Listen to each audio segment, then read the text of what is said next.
This is my second year doing this. Last year I didn't have as big an audience, so this year I'm really impressed. So I am a critical care intensivist. That is a type of doctor that essentially takes care of patients on life support. No, I'm not a surgeon. No, I'm not an emergency doctor. After the surgeons and the emergency doctors have stabilized patients, they usually come to me. I put them on life support and I maintain patients alive until usually either the medications work or they heal on their own. And the advantage of being a critical care doctor, there are various advantages, but one of the most important ones is that we deal with the entire body. So I'm not a specific systems doctor. I deal with the heart, with the lungs, with the kidneys, with the liver, with the brain, with any part of the patient. And this is very pertinent to what I'm going to talk to you guys about today, which is this disease called sepsis, and the function of these new cells that have gained a lot of momentum over the past 10 years, called stem cells, and what the problem is and how we're going to deal with it. So importantly, I'm going to tell you guys today a little bit about sepsis, and I'm going to tell you some definition-related stuff, some stuff about pathogenesis. Pathogenesis means pathos, illness, genesis, the beginning of it, right? How does the disease actually begin? The sort of dimension of the problem. I'm going to talk to you about stem cells. What the heck are these cells? What can they do? And what do they promise in the field of critical care illness for the treatment of sepsis? I'm also then going to show you very little bit about preclinical data. Why is this interesting? Because this talk should drag us all through the basic science, all the way from a cell, all the way to how do we treat a patient. How is it that the knowledge that we accumulate sitting at a microscope, how is it that we actually apply it to patient care? And how does it evolve over time, and all the things that we need to do. Now, I do not mind being interrupted.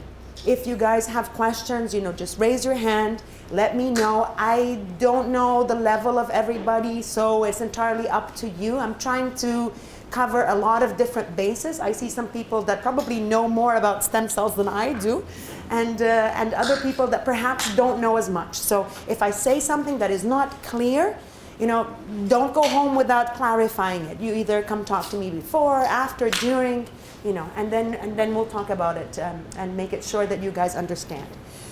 Okay, this is not news. You've all seen some of these things. Not ideal when you guys are having lunch. I keep forgetting this lecture is at exactly lunchtime, right? But this is pus, right? Pus is white blood cells that accumulate in places where there's an infection. Okay, so you got pus in the eye, pus in your toenail when you have an ingrown toenail. Sort of venereal diseases sometimes are associated with pus in places that really hurt. This is a tooth infection.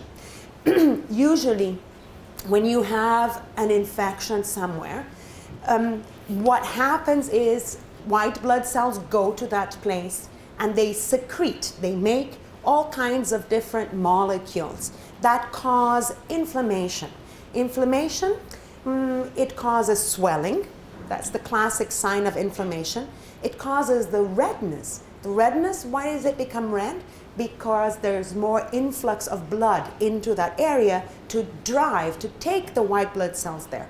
So the mediators, the molecules that are there make the vessels bigger. They dilate the vessels, and that area becomes reddened. That vessels around that area become really leaky because the cells, because they stretch, they tend to separate from each other. Those leaky vessels cause the swelling, and dolore, you have pain. A lot of these molecules cause stimulation of the nerve endings. That's why you feel that pain. Usually this is contained within a very compartmentalized space. It's a box. So the rest of the body, you might feel absolutely fine, but your toe is like, it's pulsating. You feel so much discomfort. When you lose the compartmentalization of that infection, when the illness gains access to the circulation, the evils that are usually localized. So let's say when you have acne, that little pimple where the pus is actually localized, you don't feel ill. You're systemically well. Your system is well. But once you've lost compartmentalization of that illness, all those evil humors start circulating all over your body. The classic response to that is very bad illness. Is people usually develop significant dilatation of their vessels, low blood pressure, significant swelling, just like in your finger. Where does the water go? Goes into your lungs or goes into the other organs where the inflammation is actually circulating everywhere. And you can have all kinds of abnormalities. Things, for example, like meningitis, toxic shock syndrome, the flesh-eating disease, necrotizing fasciitis. People that develop these diseases are so ill, they usually cannot breathe on their own. And I'm going to tell you guys why they can't breathe on their own. So they end up coming to me. I am the doctor that takes care of these patients. They are put on life support, they come to the intensive care unit, and we are expected to cure them. So let me just walk you through exactly what presumably happens during sepsis. So you got a nice tooth infection, okay? It's not a big deal. There's pus underneath the tooth. It's really hurting. But you don't go to the doctor. You don't get antibiotics, and you don't get that pus cavity opened, the stuff actually cleared out of your tooth. You wait. As you wait, bacteria gain access to the vessels, to the blood vessels around the tooth and your gum. When they do that, some patients, obviously not everybody, develop an overwhelming infection where the bacteria actually start circulating in their bloodstream. When the bacteria circulates in the bloodstream, it comes into contact with cells of the immune system. The immune system that responds immediately to bacteria, that immune system is called the innate immune system. And that innate immune system makes all kinds of different molecules to warn other cells of the immune system that you are being invaded by a microorganism. Be careful! Whoa. And all of the other cells put on their armor. Get ready. They are activated. That's what we call activation of a cell. It's when they put on their armor, they take out their weapons, and they go out there. Sometimes what happens, a little bit like in laser tag, they don't know who's the good guy and who's the bad guy. So an immune cell starts shooting everywhere. The response of your own body, when it starts shooting everywhere, it's called the systemic inflammatory response syndrome, SIRS. That response starts acting, starts contributing to the inflammation so that all the organs get involved. Everybody joins the war that is happening inside your body. And as everybody sort of gets involved, the loss of your vascular tone, the tone in the vessels become really dilated, exactly as I mentioned to you before in your finger. So your blood pressure collapses, your heart can't pump as well. There's fluid that accumulates in your organs. There's a lot of injury that happens in your organs. This is called multiple organ failure. And eventually you die. Most people can die over the initial few hours of sepsis. It can be overwhelmingly fatal and very quick. Now, the issue for us is that this represents a huge burden to the economics of our system, patient care, in all kinds of different senses.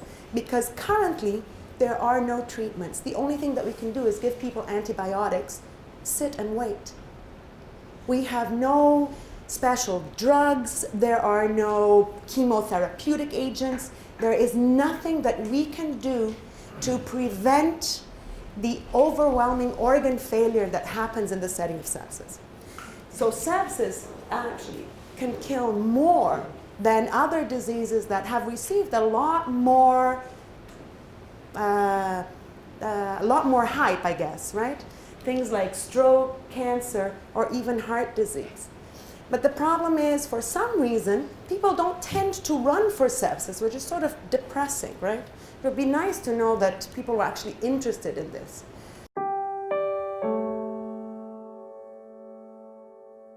Mein Name ist Mark. Ich habe 2012 meinen besten Freund Martin im Alter von 41 Jahren durch eine Sepsis verloren. Ni Luba. Na damu da rashin 'yata Zainab, 'yar kwana 5 dalilin cutar mugunyar jini watanni 7 da suka huce.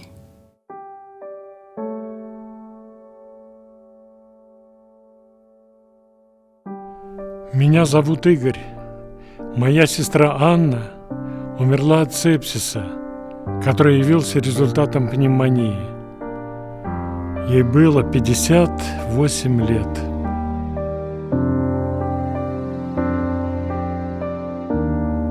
Meu nome é Maria. Em 2012, perdi meu marido, Leolário, de sepsis.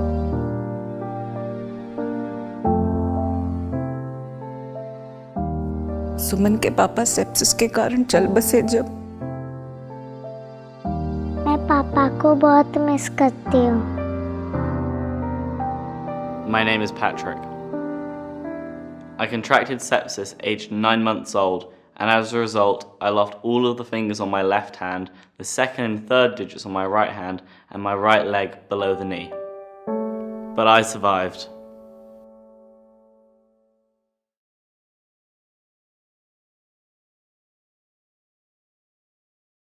Stop sepsis, save lives. So the reason I really wanted to show this video, and I always show it, is because it's to drive home the point that it can affect any individual at any age, any gender, any race, anything that you can imagine, you can get sepsis. It affects people indiscriminately. So it is an indiscriminate killer of people. Now, how is it that sepsis sort of leads to organ failure? I want to spend maybe 2 slides talking about this very briefly. First of all, I told you guys that there's an overwhelming inflammatory response. So the inflammatory response is sort of the red part of the graph, and you see bacteria interacting with white blood cells and generating a cascade where one cell tells 2 cells, 2 cells tell 4 cells, 4 cells tell 16 cells, and the geometric progression of the inflammation is enormous. So if you can imagine a pyramid where one little bacteria is at the top and at the bottom is all of the cells that you can think of being brought into this fight against the microorganisms, and contributing to the injury by each one producing a different mediator, each one producing a different protein, each one producing or releasing a different receptor and activating a different cascade, so that there's an abnormality in blood clotting, there's abnormalities in keeping the blood thin, there's abnormalities in your immune response of all different kinds. One of the most interesting abnormalities is that in response to the overwhelming inflammation, the body also tries to silence the inflammation by generating an anti-inflammatory response. So a lot of patients with sepsis are not only over-inflamed, they're immunosuppressed.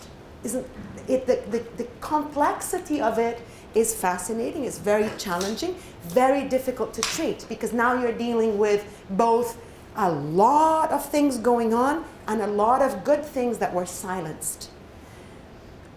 The other important thing is I was talking to you about leaky vessels, and I just wanted to go back to that point so that you guys don't forget. There are specific proteins that allow the vessels to dilate, which we talked about. One of those could be nitric oxide, and we can talk about that afterwards if you're interested. But the other thing is when cells are together and they form a tissue, right, they hold each other together. They hold each other together by these little adapter proteins that are called tight junctions that allow the 2 membranes of the cell to stay stuck together. You know, you imagine them like those Roman warriors, or 300. My kids love that movie. Anyway, they're moving together, right? As soon as you have sepsis, you disrupt those junctions between the cells. This is an electron microscope. As the junctions come apart, the cell separates, making gaps between them. The gaps between them allow for fluid as well as cells, all kind of good stuff that's supposed to be inside a vessel to actually enter inside the tissues and cause injury inside the tissues. lung, the kidneys, the heart, the liver, so on and so forth. The other important things that happens is that in the old days, you know, the ancients used to say that sepsis, they used to leech patient with sepsis, right? They used to put the leeches on the patient with sepsis because they wanted to take out the evil humors. And those evil humors contain substances that can poison the energy factory of a cell. Now, I trust that you've all talked about mitochondria in the past in your courses. Mitochondria's job is to make ATP. ATP is the fuel that we use to be able to do anything in the body. So, for example, to shift sodium from one cell compartment to another cell compartment, to shift calcium from one cell compartment to another, to move the cell backwards and forwards, to keep the cells tightly together. To do anything in the body, we need ATP. Here, on your left-hand side, that's what a normal tissue looks like. That's from my own research, my own paper, that are mitochondria in the muscle of the heart. When you have sepsis, these are the mitochondria in the septic heart. You see that there's these air bubbles between them. That's called vacuolization. There's fluid between the mitochondria. See, the mitochondria have these really nice stripes. There's fluid between that, and it completely disrupts the normal function of the mitochondria. So now it's like having a tractor, right, with no fuel inside it. So you end up with a bunch of debris of stuff that you don't know what to do with because these cells are not functional because they don't have ATP to actually work. The classic example of the sort of what sepsis does to an organ is actually lung injury. The lung is one of the most susceptible organs to sepsis. And the reason for that is because it's so delicate. In the lung, you're supposed to have inside the air sacules in your lung, you're supposed to have air. Then there's one layer of cell called the epithelial cell of the lung, the alveolar epithelial cell. Usually it's called the type 1 alveolar epithelial cell because it's supposed to exchange gas. Remember, the lung exchanges carbon dioxide for oxygen. That's the job of that little cell there. Usually there's a type 2 cell. There's 90% of the lung is covered with the type 1 cell, and only a small amount of lung actually has this type 2 cell.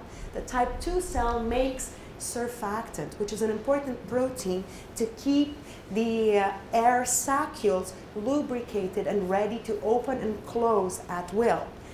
And on the opposite side of that epithelial cell is an endothelial cell. The endothelial cell lines the capillaries. For every little air saccule, there's tons of capillaries that go around that air saccule. As soon as you have injury to either the endothelial cell or the epithelial cell, so for example, you get really plastered one night, you vomit, and you aspirate hydrochloric acid from your stomach into your lung. That hydrochloric acid has a pH of close to 1.2. As soon as that hydrochloric acid hits your lung, these cells, they all die. They come off the membrane. And that is called membrane denudation. As soon as the membrane is exposed, the body tries to close the hole. Because that's what the body does. That's what it's being programmed to do, right? How does it close the hole? It makes a clot. It tries to deposit collagen, scar tissue in it. It tries to close it by putting another cell in it. It's the wrong cell. It puts fibroblasts in it instead of putting the epithelial cell because it doesn't have any time to actually generate another epithelial cell. So you can end up with actual scar tissue in your lung from an acute inflammatory event, right? So when you have this injury, as there's a gap formed between the cells, white blood cells, which is the inflammatory cells, they rush into the lung and they release their granules that are rich in all kinds of peroxides. They're rich in all kinds of enzymes that destroy tissue. Collagenases, elastases, proteases, they destroy surfactant that keeps the lung nice and moist and well lubricated. They destroy the small, very thin, very delicate barrier between cells and it causes a major havoc. So now, instead of having air in your lung, you have this X-ray here that shows lots of air filled with stuff. The air spaces is filled with stuff. And since the air spaces are filled with stuff, you can't put air. If you can't put air, they can't breathe. They can't oxygenate. So you have to put all these patients on the life support machine because of all these events that are going on inside the lung. Stem cells have really come of age over the last 10 years, and they are promising to be, there's a lot of hype around it, and they're promising to be a real miracle cure for a lot of diseases. You've seen them in use, for example, with patients with spinal cord injury. You've seen them they're going to be, they're going to save people with MS. They're going to treat dementia. They're going to treat kidney failure. They're going to replace organs that we failed. There's a lot of hype around it. The verdict is still out, but I just want to run by with you guys. Why is it that stem cells have gained such a reputation, and why they are of interest specifically in the field of sepsis? So really, what are stem cells? These are primarily cells that have 3 specific properties. They are unspecialized. These are mother cells. They're actually the mothership, right? All cells come from this mothership. They are the progenitors, the primordial cells of the body, okay? From which all other cells are derived, dun, dun, dun, dun, right? They have this potential for self-renewal. There are a lot of cells that have capacity to generate other cells, but they cannot generate themselves. These cells are so primitive, they are so primordial, that they also retain the biological ability to make more of themselves, right? They also have this differentiation potential. They have the ability to generate any cell in the human body, potentially. Yeah? So that's why they're called stem. There are 3 different types of stem cells, okay? The first one is the embryonic stem cells. They're actually taken from the blastocyst of a human embryo, okay? There's a lot of controversy around these cells. You all know why. You've read in the literature. There's a lot of issues around using a cell that has the potential to generate another human being as replacement tissue for a human being that already exists, yeah? So there's a lot of debate around those cells, but these are what embryonic cells are like. And everything that I'm going to tell you today has nothing to do with embryonic cells. So if you remember anything, remember that all the work that I'm showing you has nothing to do with embryonic cells. They are adult stem cells. So within organs of the body, there are tissues that still retain, hidden in little niches, some space of the tissue. They have the progenitor cells, the original cells that gave rise to those tissues. There's also the bone marrow, where all of those progenitor cells probably came from. In the bone marrow, there's all the progenitor cells, all the stem cells that gave rise to the entire immune system, your red blood cells, all the platelets. And there's also the stem cells that make up the stroma, the ground on which they are fed. So they are what feeds other stem cells, okay? These are stromal cells, okay? So you can derive stem cells from fat tissue, from bone, from brain, from muscular tissue in the lung. All the tissues have their adult stem cells. Not all of them have the same progenitor properties, but they do have progenitor properties and self-renewal properties. And there's also something now called an induced stem cell. The person who described how to take an adult cell, so they took adult cells and they modified it using genetic engineering, and they modified these adult cells by changing their gene composition. They made them, they forced them into becoming de-differentiating, becoming more primitive. The person who discovered the technique to do this, in 6 years won a Nobel Prize. Impressive, right? Impressive work. How do stem cells work? Okay, why would you be so interested in these stem cells? One obvious reason how these stem cells works is because they can replace other tissues. You can take them, like there's lots of people working on this, especially, for example, at the Toronto General. There's lots of different universities that are committed to trying to regenerate human organs on a petri dish.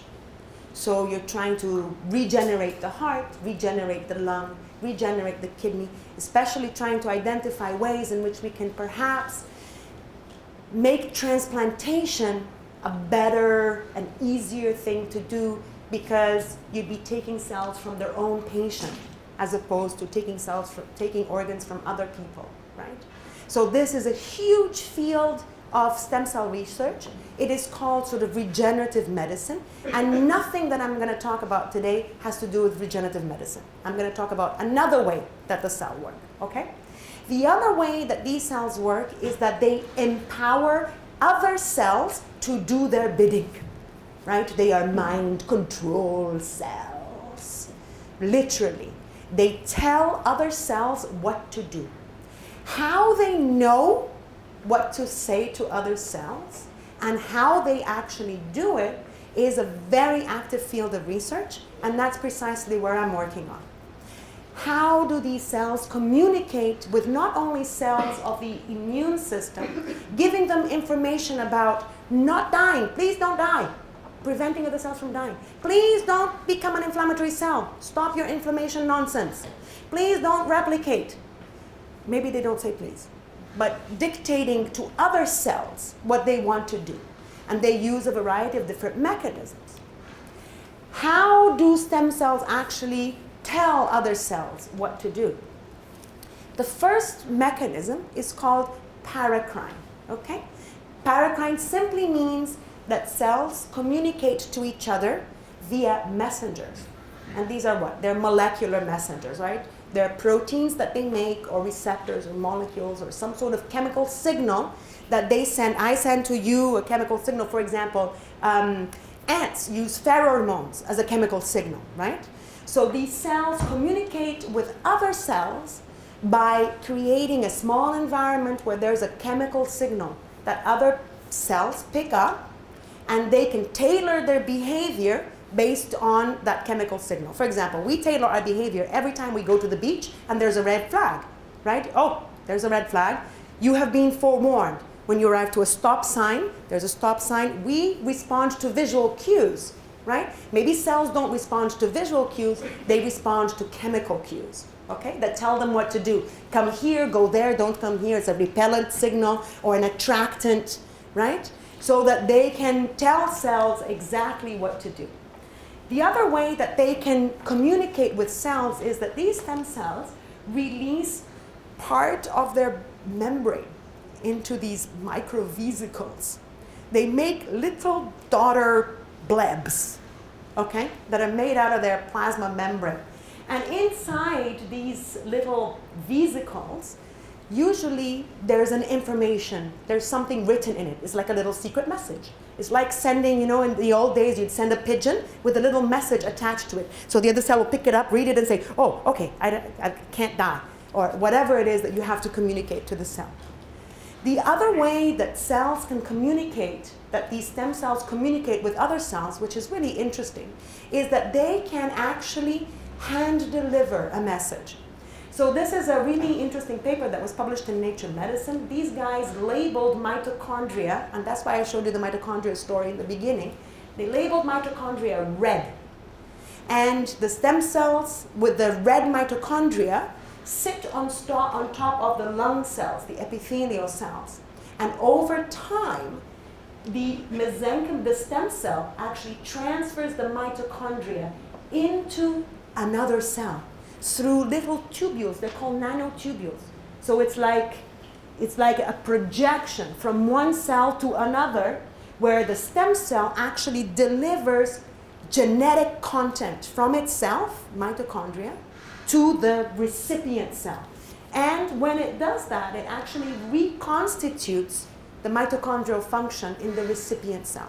It fixes the broken mitochondria in the recipient cells through cell-cell contact, right? There are many studies in what we call preclinical models. What are preclinical models? They're models in animals, okay, that show that if you inject stem cells into a sick mouse, that you can make them better, that you can fix them. You can fix their inflammatory response. You can cause the inflammatory mediators to come down. You can improve their oxygen, so their lungs get better. You can improve the swelling. You can improve all of those features, okay, that are associated with sepsis. I'm not going to show you all of them because you'd be dead bored. I'm going to show you two because they're really cool, all right? One of those studies took advantage of a system that is really exciting. It's called an ex vivo perfusion lung system. So when patients donate their organs for transplantation, sometimes, unfortunately, even though the donor is donating their organs, the organs are not in condition to actually be put in a recipient. They're too sick, okay? Those lungs that are rejected for transplantation, we are using now, primarily at the Toronto General Hospital, a system where we put them in a glass box and we flush actually blood through them and different nutrients. We maintain the lung really stable for numbers of hours. It's not days, okay, but you know, numbers of hours, maybe a few days. And then we test whether if we actually inject the stem cells into these human lungs, can we make the inflammation get better? So you inject on one side the stem cells, on the other side you collect whatever's coming from the lung, and over time you test whether or not the lung is actually getting better. And you know now, you already know now, after I've spoken, what parameters you'd be looking for. You'd be looking for evidence of swelling, you'd be looking for evidence of inflammation, you'd be looking for those signals, right, that the cells may be emitting. And this study used this ex vivo perfusion lung, and they used either a system where they delivered the stem cells or they delivered simply a control cell. And they showed, by using histology, by counting the number of white blood cells, by looking at edema, that delivering these cells are really good in human lungs. Because I told you there are lots of studies in mice, but in human lungs there might not be that many studies. The other study that is really interesting is the story that I told you, that we don't actually need the cell itself to be present. We can actually use these particles that come off the cells to make animals or humans better. So this is a study where they took these particles that are coming from the stem cells as an exosome, and they delivered just those particles. And when they delivered those particles, they can actually improve the mortality. So this is a survival curve, percent survival. 100% survival means everybody, all the mice that were included in the study, survived the injury. This injury was bacterial pneumonia. And when you gave the particles, you can reduce the mortality from here to here, which perhaps doesn't mean much, but a 25% reduction in mortality is a lot if at the end of the day this is going to be you, right? If at the end of the day it's you that doesn't die, hey, I'd take that any day, right? Do stem cells work to actually reduce injury from sepsis? I showed you a couple of things from mice in terms of the lung injury. Now, do they actually use for sepsis? And how do we know that? Well, I can tell you that a lot of people have spent a lot of time analyzing all the literature that was produced in terms of all of those animal studies. And they've looked at specifically the ability of these cells to actually reduce mortality. Does the cell actually reduce mortality? So this is called a forest plot, okay? And when you look at studies, You actually look at individual studies. Usually studies are described by the name of the first author and the year in which the paper was actually published, right? And an odds ratio is the likelihood that you will get better if that odds ratio is to the left, or get worse if the odds ratio is to the right, okay, of the graph. And they look at the number of animals, how many were treated, and the likelihood that they would actually have survived the insult. So when you look at studies with sepsis, you can see that most studies, with the exception of this guy here, most studies show that the stem cells, when you give them to animals, actually improves their survival, which is stunning, right? It's really interesting. When you look at things like, does it clear bacteria? Because we want to know, that's what we were trying to go after, right? And here it is. Most of them actually allow you to clear bacteria. Does it improve organ injury? Does it actually make your organ failure better? So here are markers of kidney failure, markers of lung failure, and markers of liver failure. And you can see in most of the studies, giving the cells actually improves, at least in animals, right? When we're not going to be treating sepsis in mice, because we can do that really well in the lab, right? But this is the kind of data that if you decided that you want to try a treatment in a human, you need to be able to demonstrate, right? That you can actually stop the disease in a mouse before you go to humans. That's why animal research is so important. Now, what happens when you administer these cells to humans? So the cells have been used in a variety of different trials in the past.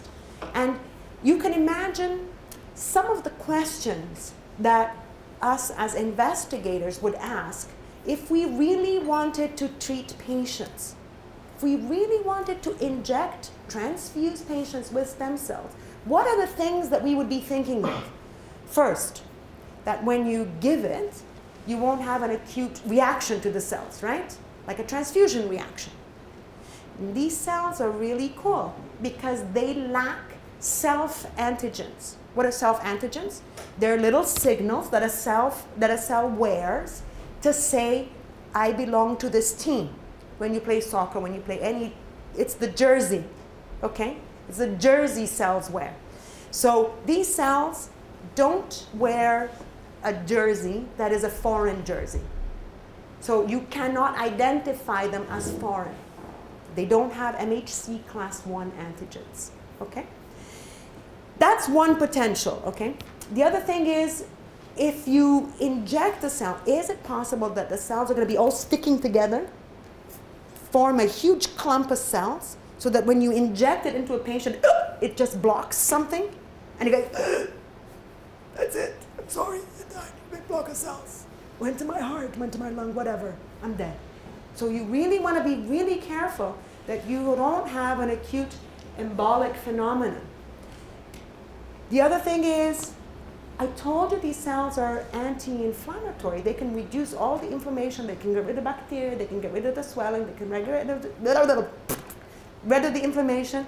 Is it possible that they would predispose you to a secondary infection? Oops, I took the cell. Now I'm not dying of sepsis, I'm dying of fungus infection. That's great, right? That really would defeat the purpose, right? Of giving one thing and then getting another big problem, right? So, and finally, the other thing is over time, you know that when you get an organ transplant, such as a bone marrow transplant, it would work the same as stem cells, right? You can get graft versus host disease of a chronic rejection of the stem cells. And more interestingly, is it possible that because these cells are de-differentiated, they're primordial cells, are they more likely to become malignant? Are we more likely to have cancer if we inject these patients with these cells? So these are some of the questions that were asked by the self-safety trial, okay? These are people that were really interested in this field, and they really wanted to sort of develop this therapeutic alternative for the field of sepsis. And they looked at things like acute infusional toxicity. And again, if you just look at the forest plot, anything to your left means the cells were fine. Anything to your right means the cells were not fine, right? And they looked at all of the studies, And these are different ways in which you can compile data from different studies, okay? And there was not a lot of infusional toxicity, maybe a little bit, okay? Everybody got fever, but that's not a deal breaker, because when you get a transfusion, you very often get fever. And when you get a lot of drugs, when you inject them into patients, give you fever. Antibiotics, vancomycin, for example. Classic example of something that as soon as you inject into a patient, they can get a fever. Dilantin, an anti-epileptic drug. You should be expecting it. When you give people Dilantin, you expect them to get a fever.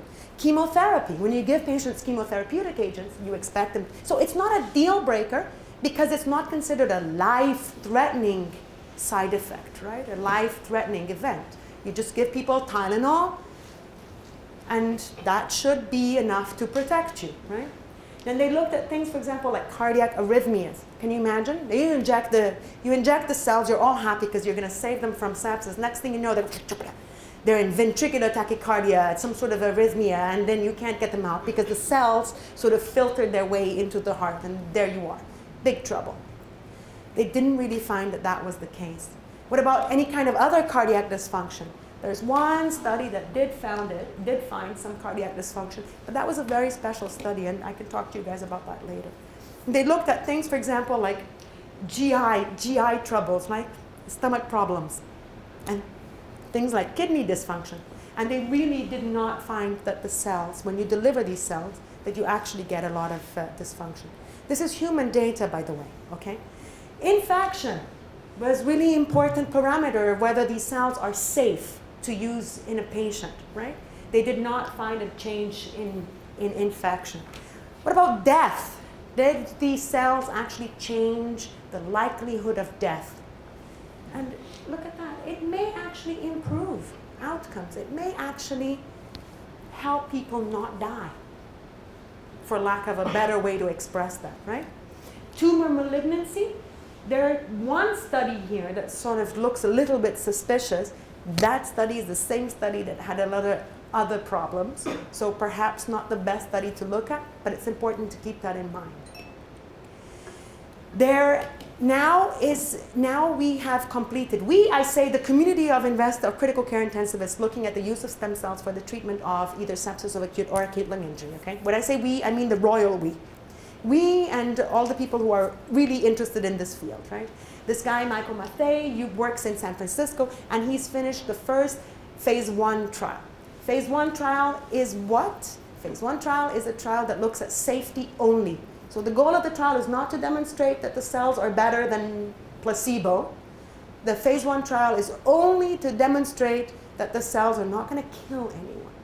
They're not going to cause any major side effects. They're not going to cause any major trouble for the recipients, right? So in this phase 1 study, the story was very good. They did not have any significant, terrible side effect other than the fever that I mentioned to you guys. All the patients looked really well and tolerated the cell infusion very well. The study was for the treatment of ARDS, acute respiratory distress syndrome, which I showed you the picture before, which really was the effect of sepsis in the lungs, okay? So to summarize, there's a strong biological rationale for the use of stem cells in the treatment of sepsis. The stem cells are really cool because unlike other drugs that we've tried to use before, it doesn't affect only one process. It affects a variety of different things. That's what's called pleiotropic. So they're not directed against a single problem, like antibiotics directed only against bacteria. They actually treat the cell death, they treat edema, they treat the swelling, they treat the inflammation, they treat the innate immune sort of hyperactivity. So the cells have a very holistic approach to their healing potential, okay, as opposed to something that is very focused.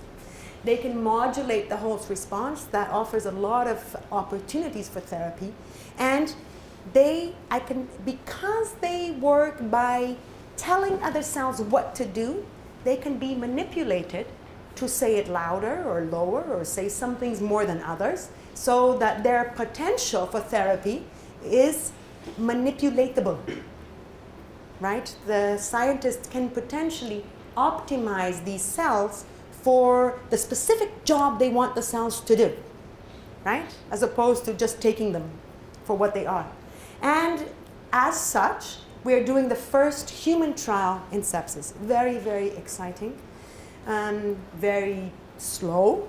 We're being very, very careful. This is cellular immunotherapy for the treatment of septic shock. It's called the KISS trial. This is the group essentially running the KISS trial. I know we all look like we're having fun, but honest to God, we were working really hard. So this is the Canadian Critical Care Translational Biology group. There we are, yeah? This is the primary investigator, Laura Lynn McIntyre. She's spearheading the trial from the Ottawa Hospital Research Institute. And she has already completed the first phase of the trial. The first phase of the trial was an observational phase where we actually didn't deliver cells to anybody. We just took measurements to make sure that we knew what we were going to do. Second phase of the trial is halfway through. The trial is divided into 3 parts. We're only enrolling 9 patients, not more than that. The first 3 patients are going to get a small dose of cells. If the 3 patients do well and nothing bad happens, then we're going with a higher dose of the cells on the next 3 patients. If they do well and nothing happens to them, then we're going to the larger dose of cells, yeah? To try and find the maximum tolerated dose. And we don't expect to find a major difference between those treated versus those not treated. We just want to make sure that if we deliver the cells, our patient's going to be safe.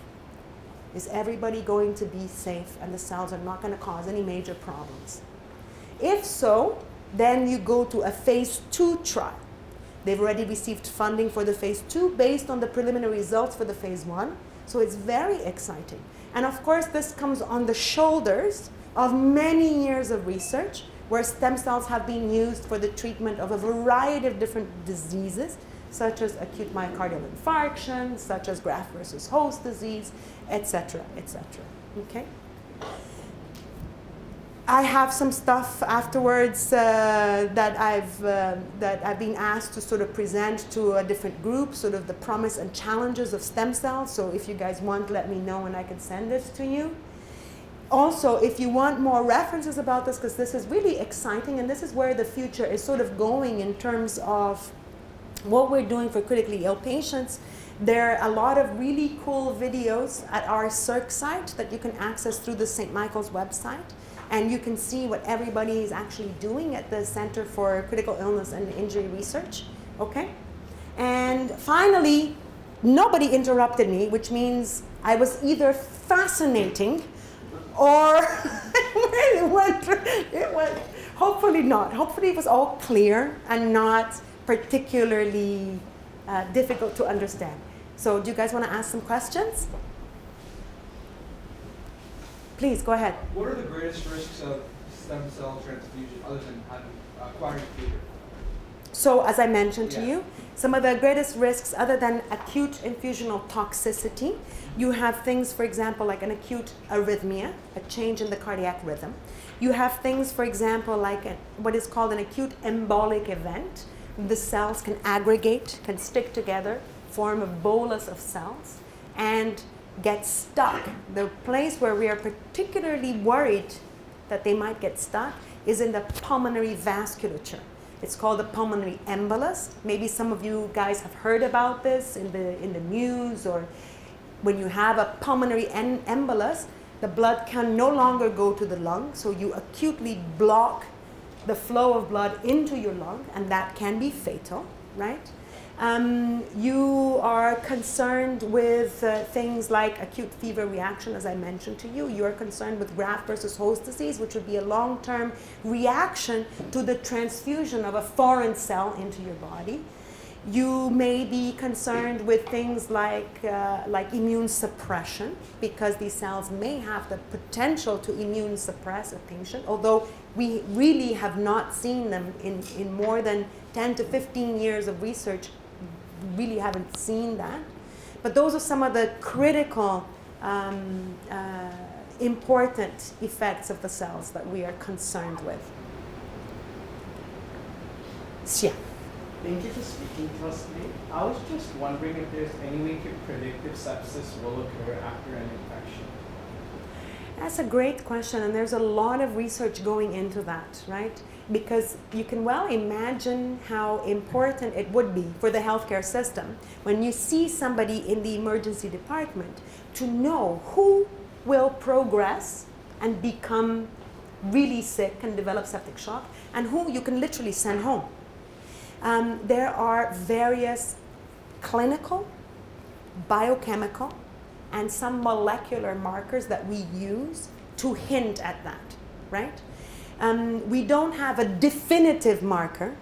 What we use primarily is your clinical gestalt, based on your clinical findings, biological parameters, what you see on chest x-ray, if you see anything on the CT scan, where the infection is, who the patient is. Is this somebody who is being, 18-year-old, totally healthy, or are we talking about somebody that is fragile, has a lot of comorbidities?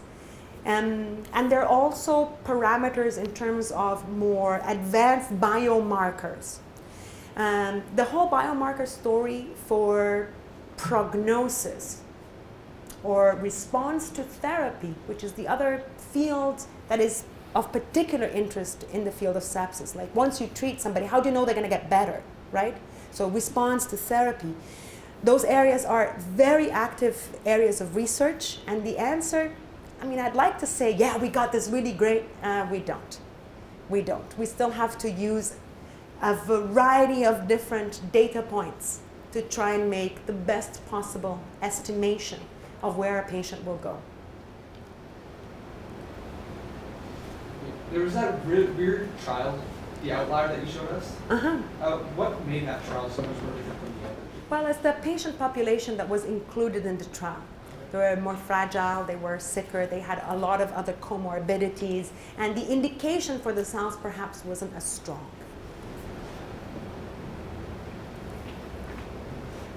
Any other questions? Claudia, I have one. Yeah. So how do these cells behave in face of bacteria? So how do bacteria attack or recognize those cells compared to the cells that the patient already has in his body?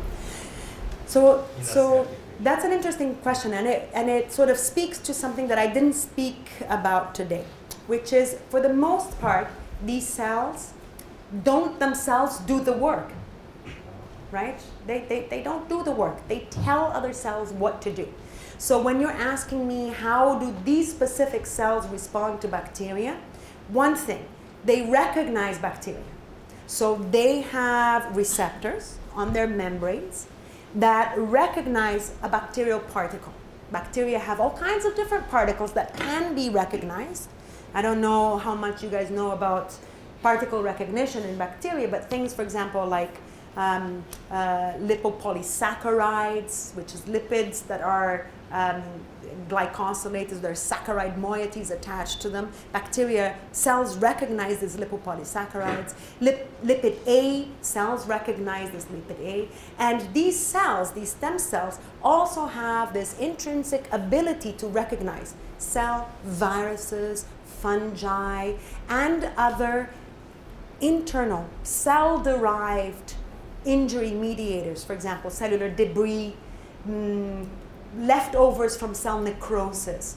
When these cells see these signals, as Jean pointed out, they change what they're saying to start producing more antibacterial related stuff.